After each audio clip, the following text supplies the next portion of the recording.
ஒரு ஆட்சியை இழந்திருக்காரு. ஆனால் ஒரு ஆட்சியை இழந்திருக்கக்கூடாது, சிறப்பான ஒரு ஆட்சியை நடத்தினார். கிராமப்புற மக்கள், ஏழை எளிய மக்கள்லாம் மகிழ்ச்சி அடையக்கூடிய வகையில் அவருடைய ஆட்சி இருந்தது. அந்த ஆட்சியை அவர் இழந்தது ஆச்சரியம் இல்லை. ஏன்னா ஜனநாயகத்தில் வெற்றி தோல்வி என்பது சகஜம். மக்கள் எப்போதுமே சேவைக்கு ஓட்டு போடுறதில்லை, இதான் உண்மை. அவருடைய சொந்த தொகுதி கொளத்தூரில் மக்கள் தோல்வியடை செய்ததை யாராலையும் ஜீரணிக்க முடியல. 31 வருஷம் தமிழ்நாட்டை ஆட்சி செய்த கட்சி அதிமுக. அதிமுக விட்டு அவர் தோல்வி அடைஞ்சிருந்தா கூட சகித்து போயிருந்திருக்கும். முடிவு பண்ணோம், நம்ம 5 சீட்டு 6 சீட்டு வாங்கலை, 10 சீட்டு வாங்கலை, ஒரு சீட்டை தான் வாங்கி அதை ஜெயிச்சிருக்கோம். முதல்வர் இப்படி தோற்றுருக்காருங்கும் போது நம்ம ஏன் நம்முடைய தொகுதியை அவருக்காகவே கொடுத்து அவர் 2 சட்டமன்றத்துக்கு போகட்டும் அப்படின்னு சொல்லி ஒரு ஆலோசிச்சுட்டு அந்த ஆலோசனையோடு தான் நாங்கள் போனோம். போகும்போது முதல்வர் என்ன நினச்சிருப்பாருன்னா, நாங்கள் வாழ்த்து பெறுவதற்காக வந்திருக்கிறோம் அப்படிதான் நினைப்பாங்க தானே. ஏன்னா திமுகவுடைய சகோதரர்கள் ரொம்ப உணர்ச்சி வசப்பட்டு, நீங்கள் ஒரு கூட்டணி தலைவராக இருந்தாலும் அது உங்களுக்கு கிடைச்ச சீட்டு ஒரு சீட்டு, அந்த ஒரு சீட்டை கூட மீண்டும் எங்கள் தலைவருக்காக கொடுக்கணும். நல்ல ஒரு அரசியல் பண்பு, துரோகங்கள் அரசியல் அதிகமாக இருக்கிற காலகட்டத்தில் நடந்து கூட எங்களுக்கு ரொம்ப உங்கள் மேலே ஒரு மரியாதை அதிகரிச்சிருச்சு, அன்பு அதிகரிச்சிருச்சு. புதிதாக வந்த எந்த திறமையும் மற்ற ஒருத்தவர்கிட்ட போய் அவர் வெற்றி வாய்ப்பை இழக்கிறாருன்னா அப்போ அந்த தொகுதி மக்களை நம்ம என்ன சொல்கிறது? அந்த வேதனை இருக்கா இல்லையா? அந்த தொகுதியை சேர்ந்தவங்க பார்த்து கூட வருத்தப்படலாம். இதை நாங்கள் பாராட்ட முடியும். நம்மளாம் எல்லா மக்களும் திட்டுறாங்களா இல்லையா? எந்த போராட்டமும் மக்களுக்காக செய்யாமல், எந்த ஒரு அரசியல் தொண்டுகளையும் செய்யாமல் 2 வருஷத்துக்கு முன்னாடி சினிமாவில் நடித்த ஒரே காரணத்தினால ஒரு அரசியல் கட்சியை உருவாக்கி சினிமா மயக்கத்தில் இருக்கக்கூடிய மக்களை அரசியல் படுத்தாமல், ஜனநாயகப்படுத்தாமல், நான் தான் அடுத்த முதலமைச்சர்னு சொல்லிட்டு விசில வச்சு அந்த பிள்ளைங்களை குட்டீஸ், உங்கள் அங்கிள் பேசுகிறேன், ப்ரோ, இப்படிப்பட்ட ஒரு கலோக்கியல் வார்த்தைகளை எல்லாம் பயன்படுத்தி ஒருத்தர் வென்று வராருன்னு சொன்னால் அது எப்படி ஏற்க முடியும்?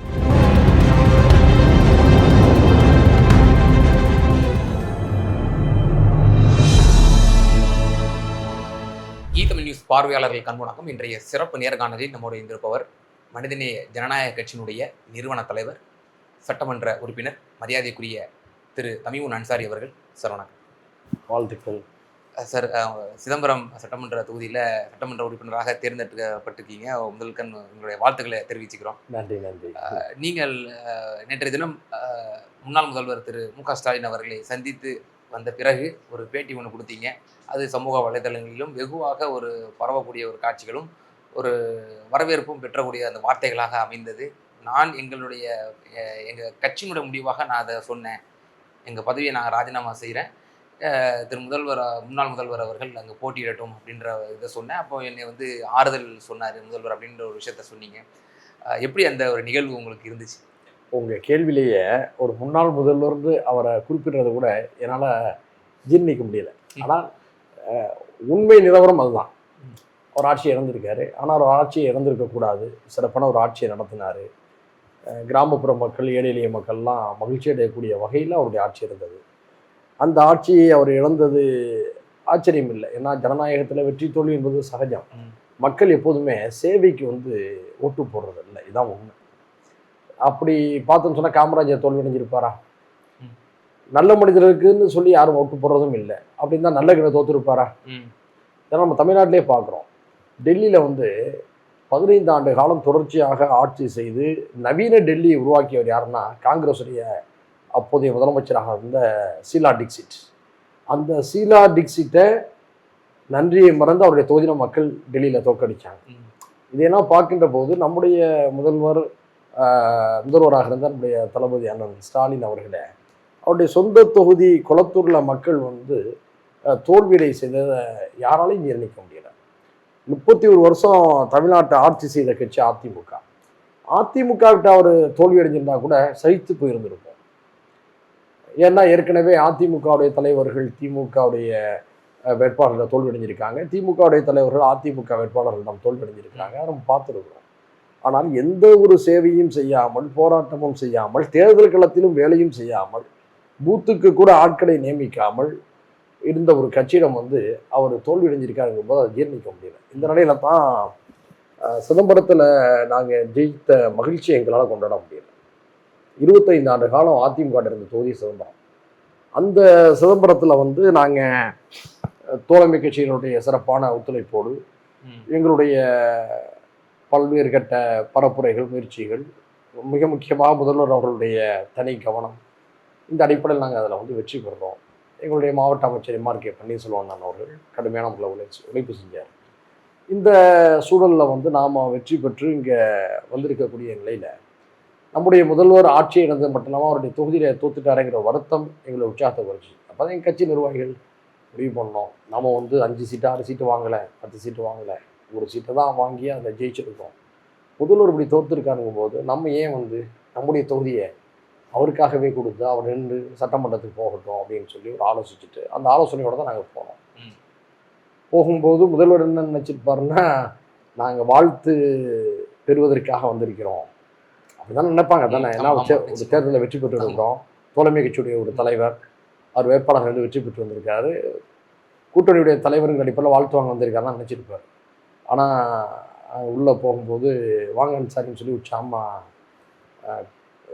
எழுந்து வந்தார். உட்கார்ந்துருந்தார் அவர், நம்ம துர்கா அம்மா, நம்ம பிரேமலதா அண்ணி, துரைமுருகன், இப்படி கட்சியுடைய மூத்தண்டு வாங்கலாம் உட்காந்துட்டான். உடனே பார்த்தோன்னே எந்திரிச்சிட்டார். வாங்க அன்சாரி ஜெயிச்சிட்டீங்க அப்படின்னு சொல்கிறார். அவர்கிட்ட அந்த சந்தோஷம் இருந்துச்சு, நம்ம நிறுத்தின நம்முடைய கூட்டணி தலைவர் ஜெயிச்சு வந்திருக்காரு, அந்த சவால் மிக்க தொழில் ஜெயிச்சு சந்தோஷம். நம்மளால் அதை அந்த என்ன சொல்கிறதுனா பரிமாற முடியலை. அப்போ கையில் பிடிச்சிட்டு ரொம்ப நன்றி என்ன, அதே நேரம் நான் மகிழ்ச்சியாக இல்லை. ஏன் அப்படின்னாரு, ஆட்சியை நம்ம போனது பெரிய விஷயம் இல்லை, அது அரசியலில் ஜனநாயகத்தில் சகஜம். அந்த தொகுதியில் நீங்கள் தோத்தீங்க ரொம்ப அதிர்ச்சியாக இருக்குது, அதை விடுங்க அப்படின்னு சொல்லி கேஷோட அவர் கலந்து போகிறது மாதிரியாக பேசினார்.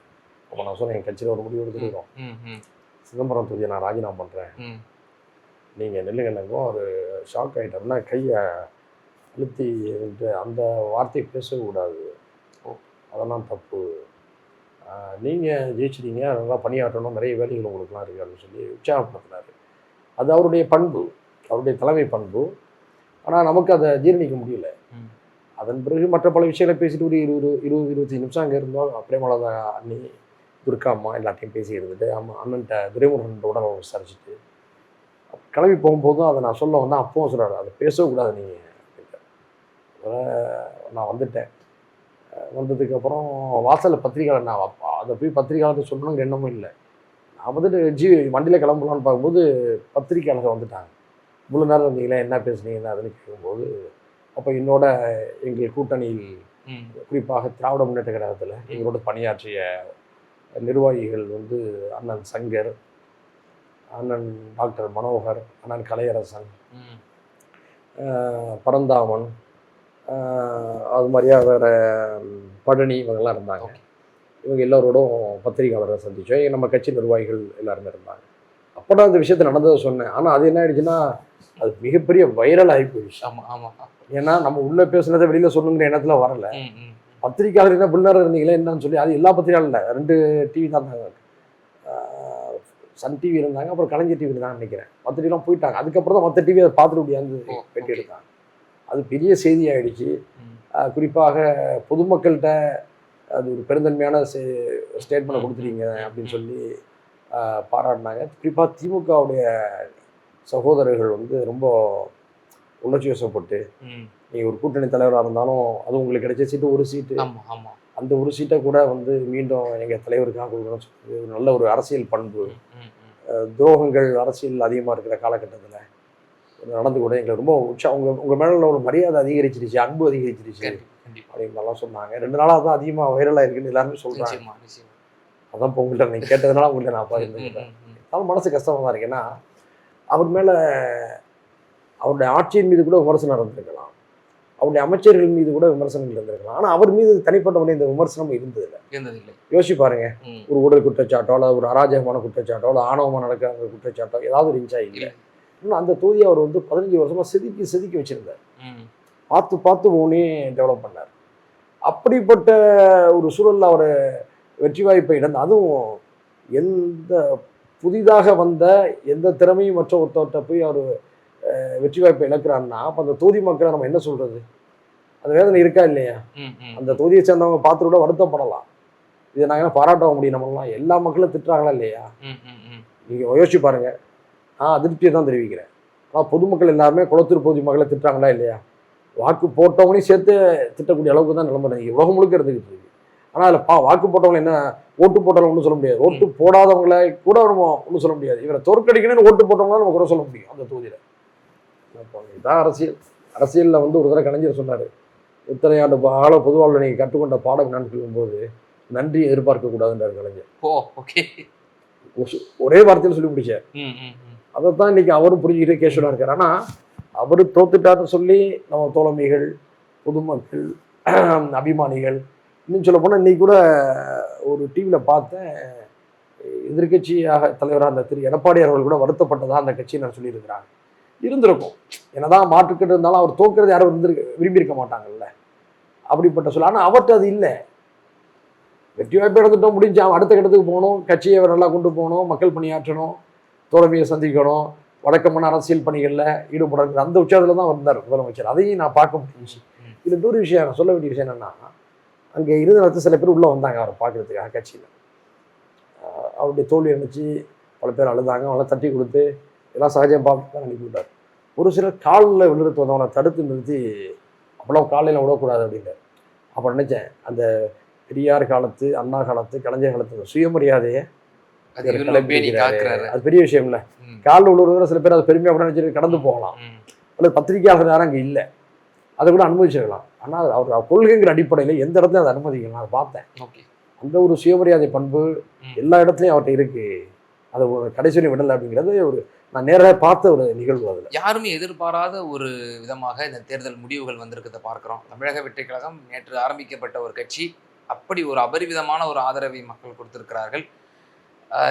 இந்த முடிவுகளினுடைய எதிரொலியாக நீங்கள் ஒரு கட்சியினுடைய தலைவராக இருதுருவ அரசியல் இதுவரை 67 இருந்து இந்த அரசியல் அது உடைபட்டிருக்கிறது, மக்கள் வேறொரு மாற்றத்தை வந்து சூஸ் பண்ணிட்டாங்க, இந்த திமுக அதிமுக ஆகிய 2 கட்சிகள் மீதும் சலிப்படைந்து வேறொரு கட்சியை அவங்க வந்து தேர்ந்தெடுக்காங்க அப்படிங்கிறத நீங்கள் உள்வாங்குறீங்களா, எப்படி பார்க்குறீங்க? அதாவது பிறகு நீ விரிவாக பேச நினைக்கிறேன். மக்கள் அப்படி ஒரு மாற்றத்தை செஞ்சிட்டாங்கன்னு முழுமையாக சொல்கிறத நான் ஏற்றுக்கொள்ளலை. 1995க்கும் 2015க்கும் இடையில் பிறந்த தலைமுறையினர் செய்த அரசியல் குழப்பம் தான் இது. இவங்க யாருக்கும் இடஒதுக்கீடு போராட்டத்தில் வரலாறு தெரியாது, இந்திய எதிர்ப்பு போராட்டத்தில் வரலாறு தெரியாது, தமிழ்நாட்டில் பெரியாருடைய தியாகங்கள் என்ன, அண்ணாவுடைய தியாகங்கள் என்ன, காமராஜருடைய தியாகங்கள் என்ன, இதெல்லாம் அவங்களுக்குலாம் தெரியாது. திராவிட நீதி கட்சி வர அரசியல் தெரியாது, தென்னிந்திய நல உரிமை சங்கத்தில் அரசியல் தெரியாது. குறிப்பாக அண்ணாவுக்கு பின்னால் கலைஞர், டாக்டர் மக்கள் திலகம் எம்ஜிஆர், ஜெயலலிதா அம்மா, இவர்களெல்லாம் செய்த பல்வேறு பணிகள், அவங்களாம் அரசியலில் வெவ்வேறு துருவங்களாக இருக்கலாம், அவர்கள் ஆட்சியில் செய்த நலத்திட்டங்கள், அதை முன்னெடுத்த நம்முடைய தளபதி அவர்களுடைய சிறப்பான ஆட்சி, இதை பற்றிலாம் முழுமையான பார்வையோ புரிதலோ இல்லாதவங்க செய்த குழப்பம். இவங்க முதல் தலைமுறையை வந்து ஓட்டு போட்டு ஒரு தவறடிச்சது மட்டுமல்ல, தங்களுடைய பெற்றோர்களை, பாட்டி தாத்தாக்களை எல்லாம் தூண்டி விட்டு எங்களுக்கான ஓட்டு போடுங்கன்னு சொல்லி பல இடத்த குழப்பம் பண்ணதாலாம் செய்தி வருது. இதெல்லாம் வந்து ஒரு சிறு பிள்ளைத்தனமான போக்குகள் தான் நான் கருதுகிறேன். பொதுவாக பெரியவங்களுடைய பேச்சை கேட்டு தான் பிள்ளைகள் வளரணும், பிள்ளைகளுடைய பேச்சை கேட்டு பெரியவங்க வளரக்கூடாது. இப்படி ஒரு தரப்பினர் செய்த குழப்பமான முடிவுகள் தான் இன்றைய வந்து தமிழ்நாட்டில் வந்து ஒரு அரசியல் சிக்கலை உருவாக்கி இருக்கு. 59 வருடம் திராவிட அரசியல் தமிழ்நாட்டில் இருந்துச்சு. இப்போவும் திராவிட அரசியல் ஒன்றும் விடலை, இப்படிதான் இல்லையா? திமுக பெற்ற வாக்குகளும் அதிமுக பெற்ற வாக்குகளையும் கூட்டி பார்த்தா தாவேக்காக்கு விழுந்த வாக்குகள் குறைவு, சரியா? இந்த வாக்கு பிளவுகளில் இவங்க வந்து பல இடத்துல வென்று வந்திருக்காங்க. நம்ம கேள்வி என்னன்னா, திமுகவோ அதிமுகவோ அவங்களுக்கு தமிழ்நாடு முழுக்க பூத்துகளுக்கு ஆள் இருக்கிறது, சூரலோகங்கள் எழுதுவதற்கு ஆட்கள் இருக்கிறது, துண்டறிக்கையில் கொடுப்பதற்கு ஆட்கள் இருக்கிறது, பிரச்சனைகளை கையாளுவதற்கு மக்கள் அனுப்புவதற்கு ஆட்கள் இருக்கிறது. அவங்கள யார் வந்தாலும் அவங்கள்ட்ட நிர்வாக அமைப்பு இருக்குது, உழைப்பு இருக்குது, ஆற்றல் இருக்குது, கடந்த காலத்தில் நாங்கள் என்ன செஞ்சோன்னு சொல்லுவதற்கு செய்திகள் இருக்குது, சாதனைகள் இருக்குது, வரலாறுகள் இருக்குது. அவங்க 2 பேரும் யார் வந்தாலும் நம்ம வந்து ஆச்சரியப்பட மாட்டோம். திமுக எங்களுடைய கூட்டணி இப்போ ஆட்சியை இருந்தால் அண்ணா திமுக வந்தாலும் ஆச்சரியப்பட்டிருக்க மாட்டேன், வருத்தப்பட்டிருக்க மாட்டேன். அரசியலில் மக்கள் மாற்றி முடிவு இருக்கிறது தப்பு இல்லை தமிழ்நாட்டில் அனுப்பிச்சு. ஆனால் எந்த போராட்டமும் மக்களுக்காக செய்யாமல், எந்த ஒரு அரசியல் தொண்டுகளையும் செய்யாமல் 2 வருஷத்துக்கு முன்னாடி சினிமாவில் நடித்த ஒரே காரணத்தினால ஒரு அரசியல் கட்சியை உருவாக்கி சினிமா மயக்கத்தில் இருக்கக்கூடிய மக்களை வந்து அரசியல்படுத்தாமல், ஜனநாயகப்படுத்தாமல், நான் தான் அடுத்த முதலமைச்சர்னு சொல்லிட்டு விசில ஊத வச்சு அந்த பிள்ளைங்களை வந்து குட்டீஸ், உங்கள் அங்கிள் பேசுகிறேன், ப்ரோ இப்படிப்பட்ட ஒரு ஒரு கலோக்கியல் வார்த்தைகளை எல்லாம் பயன்படுத்தி ஒருத்தர் வந்து வென்று வராருன்னு சொன்னால் அது எப்படி ஏற்க முடியும்? நாங்கள்லாம் நீங்கள் தமிழ்நாட்டில் விசிலுக்கு வாக்களித்த பொதுமக்கள்கிட்ட உங்கள் வேட்பாளர் யாருன்னு கேளுங்க, தெரியலங்கிறாங்க. அவங்க இந்த 108 பேர் ஜெயிச்சு வந்திருக்காங்க. அவங்களோட மனசாட்சியை தொட்டு சொல்லுங்கள். விஜயை தவிர யாராவது ஜெயிப்போன்னு நினச்சிருப்பாங்களா? 10,000 ஓட்டு வாங்குவாங்களா அவங்க நினச்சிருப்பாங்களா? 5,000 ஓட்டு வாங்கணும்னு நினச்சிருப்பாங்களா? ஒரு சில இடங்களில் 20,000 30,000 ஓட்டு வாங்கணும்னு சொல்லி அவங்க எதிர்பார்த்து இருந்திருப்பாங்க ஒரு சில இடங்கள்ல. ஆனால் ஜீப்பில் ஏறி பிரச்சாரம் செய்யாமல், பூத்துகளுக்கு ஆள் போட்டு பணி செய்யாமல், மக்களை சந்திக்காமல் சராசரியாக 40,000 60,000 ஓட்டு வாங்கியிருக்காங்க அப்படின்னு சொன்னோம்னா, அப்போ வந்து உழைக்கக்கூடியவர்களுடைய ஆற்றாமையை நின்று எப்படி நீங்கள் வர்ணிப்பீங்க? இதுக்கு பேர் புரட்சி அல்ல, இதுக்கு பேர் ஒரு விரல் புரட்சி எல்லாம் இல்லை, அறியாமைத்தனம். தமிழ் சமூகம் ஒரு ஒரு முற்போக்கான சமூகம். நாம் வட இந்தியர்கள் போலல்ல, இது போராட்டங்களால் கட்டமைக்கப்பட்டது தமிழ்நாடு.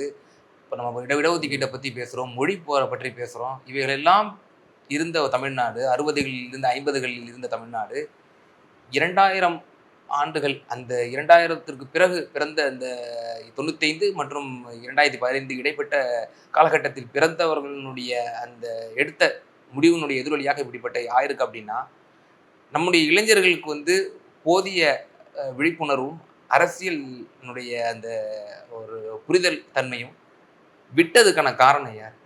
அது இன்றைய நம்முடைய தமிழ்நாட்டு தலைவர் எல்லாருக்குமே அந்த பொறுப்பு உண்டு. இவர்கள்லாம் வந்து நம்முடைய வரலாறுகளை, தியாகங்களை புதிய தலைமுறைக்கு கடத்தி செல்லாமல், வகுப்படுத்த அவர்களை பக்குவப்படுத்தாமல் விளைவை தான் இன்றைக்கி நம்ம அனுபவிக்கிறோம். ஓகே, அதாவது யோசிச்சு பாருங்க, பிற்போக்கு மாநிலம் சொல்லக்கூடிய உத்தரப்பிரதேசத்தில் எங்கள் மாநிலத்தை சேர்ந்ததான் அமிதாப் பச்சன் அவரை பிரதமராக்கணும்னு யாராவது நினைக்கிறானா? மகாராஷ்டிரா மாநிலத்தில் பம்பாயில் ஷாருக் கானை வந்து முதல்வராக்கணும், அமீர் கானை எதிர்கட்சி தலைவராக்கணும், சல்மான் கானை வந்து கவர்னர் ஆக்கணும் யாராவது சொல்கிறானா? கேரளாவில் மம்முட்டியை முதல்வராக்கணும், மோகன்லாலை எதிர்கட்சி தலைவராக்கணும் யாராவது சொல்கிறானா? ஆனால் முற்போக்கு பேசக்கூடிய தமிழ்நாட்டில் தான் தியேட்டர்களில் வந்து தலைவரை தேடக்கூடிய ஒரு மோசமான போக்கு இருக்குது. திரைத்துறையிலேருந்து யாரும் அரசியலுக்கு வரக்கூடாது நம்ம சொல்லக்கூடிய உரிமையும் நமக்கு இல்லை. மக்களுக்கு பணியாற்றி விட்டு வாங்கன்னு தான் நம்ம சொல்கிறோம். இப்போ எம்ஜிஆர் வந்தானா திடீர்னு வந்தாரா? அவர் அண்ணாட்ட பழகினார், பெரியார்ட்ட தொடர்பு வச்சிருந்தார், பெரியார் விஷயத்தை புரிந்து கொண்டார், கலைஞர்கிட்ட அரசியல் பயின்றார், நெடுஞ்செழியன் போன்ற அன்பழகன் போன்ற பெரிய தலைவர்கிட்ட அவர் வந்து பேராசிரியர் அன்பழகன் போன்றவர்கள்லாம் பழகினார், அரசியலை கற்றார், திமுகவுடைய பொருளாளராக இருந்தார், எம்எல்ஏவாக இருந்தார், அந்த சிறு சேமிப்புத்துறை தலைவராக இருந்தார். படிப்படியாக தான் அவர் வந்தார். ஜெயலலிதா வந்தாங்கன்னா திடீர்னு வந்தாங்களா? அவங்க அதிமுக கொள்கை பரப்பு செயலாளர் இருந்தாங்க, ராஜ்யசபா எம்பியா இருந்தாங்க, படிப்படியாக தான் வந்தாங்க. விஜயகாந்த் திடீர்னு வந்தாரா? அவர் 15 வருஷமா அரசியல் மன்றத்தை வந்து அரசியல் மையப்படுத்தினாரு, உள்ளாட்சி தேர்தலில் போட்டியிட வைத்தார், படிப்படியாக தான் வந்தாரு. இந்த சடன் பூன் இருக்குல்ல சார், இது என்ன ஒரு மெசேஜை கொடுக்கும்? இது என்ன ஆபத்தான போக்கை வந்து தமிழகத்துக்கு கொடுக்கும் நீங்க நினைக்கிறீங்க? சிறியார் விட்ட வெள்ளாமை வீடு வந்து சேராது என்ற பழமொழி இப்போது என் நினைவுக்கு வருகிறது. இதை தவிர இப்போது நான் எதையும் சொல்ல விரும்பவில்லை. அடுத்த 6 மாதம் வரை நாங்கள் காத்திருக்கோம். சார், இப்போ நீங்கள் மதசார்பற்ற முற்போக்கு கூட்டணியில் தொடர்ந்து இருக்கீங்க. ஆட்சி அமைப்பதற்கு சற்று ஷார்ட்டேஜாக இருக்குது. ஒரு 11 எம்எல்ஏக்கள் வந்து தேவைப்படக்கூடிய ஒரு சூழ்நிலை. உங்கள் அந்த மதசார்பற்ற கூட்டணியிலிருந்து காங்கிரஸ் கட்சி முதல் ஆளாக ஓடோடி போய் தமிழக வெற்றி கழகத்திற்கு ஆதரவு தந்திருக்கிறார்கள். அந்த 5 சட்டமன்ற உறுப்பினர்களும் திமுக தரப்பிலிருந்து கடுமையான எதிர்வினை ஆற்றிருக்கிறார்கள்.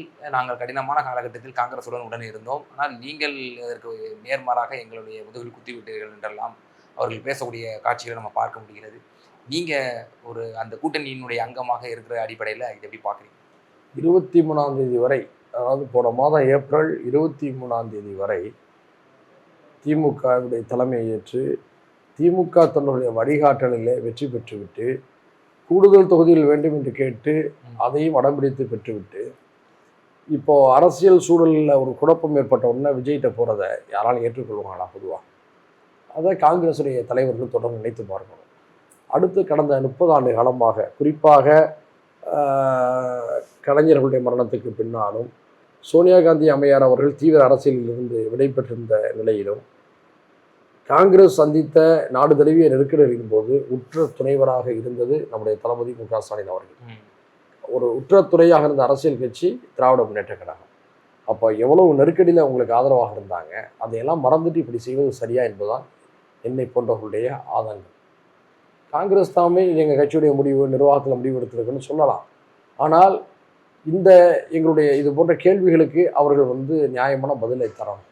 அடுத்து சரி, நீங்கள் வந்து ஒரு வாதத்துக்காக சொல்கிறேன், நீங்கள் வந்து விஜய் அவர்களுடைய அரசியல் எழுச்சியை பார்த்துட்டு எதிர்காலத்தை கருதி அங்கே நீங்கள் போகிறீங்க.